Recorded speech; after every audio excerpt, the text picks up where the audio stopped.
আসসালামু আলাইকুম বন্ধুরা, সবাই কেমন আছেন? আশা করি আলহামদুলিল্লাহ সবাই ভালো আছেন।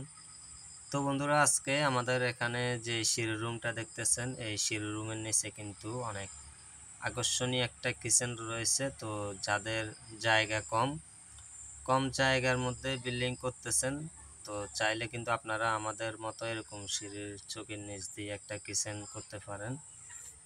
তো আমাদের এই সিঁড়ি রুমটা কিন্তু প্রথম পর্যায়ে বিল্ডিংয়ের সামনের সাইডে করার ইচ্ছা ছিল। তো পরে চিন্তা করলাম কিচেন করার জন্য এক্সট্রা জায়গা লাগবে, তো এই জন্য আমরা সিঁড়ি রুমটা কিন্তু বিল্ডিংয়ের শেষ প্রান্তে দিয়েছি। তো এই কারণে আমরা কিচেনটা করতে পেরেছি। যদি সামনের সাইডে দিতাম হয়তো সিঁড়ির চোখের নিচে জায়গাটা কাজে আসতো না। তো এই জন্য সিঁড়ি রুমটা লাস্ট পর্যায়ে দিলাম যেন জায়গাটা কাজে আসে। তো আসলে কিচেনটা অনেক সুন্দর হয়েছে।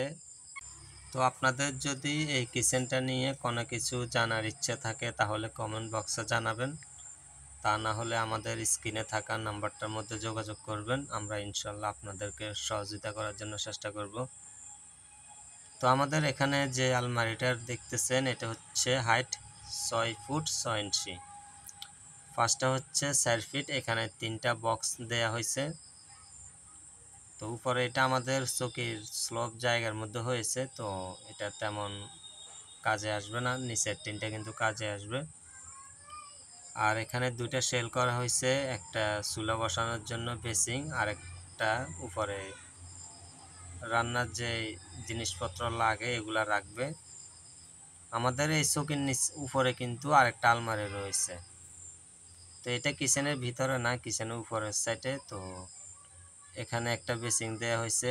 আপনারা কিন্তু গোল বেসিংটা ব্যবহার করবেন, আসলে এটা দেখতে অনেকটাই সৌন্দর্য। আরেকটা বেসিং রয়েছে একটু বড় সাইজের, আমার কাছে এটা সুন্দর লাগছে। তো আপনাদের কাছে কেমন লাগছে অবশ্যই কমেন্টে জানাবেন। তো আমাদের এই সিঁড়ি রুমটা হচ্ছে লাম্পা 12 ফিট, ফাঁস হচ্ছে 8 ফিট। এটা কিন্তু স্লব যে সিঁড়ির ধাপের জায়গাটা রয়েছে এটা। ভিডিওটা ভালো লাগলে একটা লাইক করবেন, আপনাদের পরিচিত মানুষদের মাঝে শেয়ার করবেন। আমাদের ইউটিউব চ্যানেলে একটা বিল্ডিংয়ের সকল ধরনের পরামর্শ ভিডিওগুলো তৈরি করা হয়, তো অবশ্যই চ্যানেলটা সাবস্ক্রাইব করে বেল বাটনটা অল করে রাখবেন।